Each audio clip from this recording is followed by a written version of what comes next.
Assalamualaikum warahmatullahi wabarakatuh.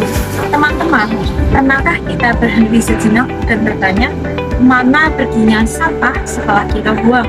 Setelah plastik itu terlepas dari tangan kita, setelah botol minum itu kita tinggalkan, apakah tanggung jawab kita benar-benar sudah selesai?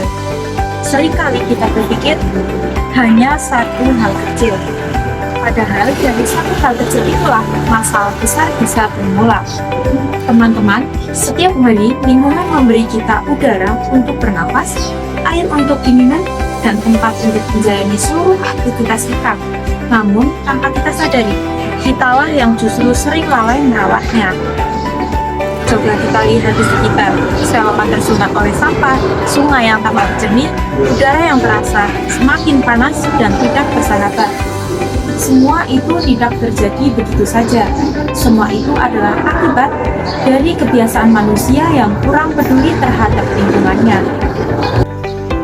Sebagai generasi muda, kita sering disebut sebagai agen perubahan. Namun, perubahan tidak selalu harus dimulai dari sesuatu yang besar dan rumit.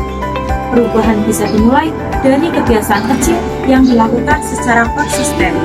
Merawat lingkungan bukan hanya soal menanam pohon atau ikut aksi bersih-bersih. Merawat lingkungan adalah soal sikap tentang bagaimana kita memperlakukan alam dalam kehidupan sehari-hari. Karena ketika lingkungan rusak, manusia adalah pihak pertama yang merasakan dampaknya, seperti banjir, kekeringan, berbagai penyakit, hingga cuaca yang semakin tidak menentu. Semuanya berawal dari rusaknya keseimbangan alam. Teman-teman, dalam kehidupan beragama, menjaga lingkungan adalah bagian dari amanah. Alam bukan milik kita yang boleh kita eksploitasi sesuka hati, melainkan titipan yang wajib kita jaga dan rawat. Lalu, apa yang bisa kita lakukan? Kita tidak perlu menunggu menjadi orang besar untuk berbuat baik pada lingkungan.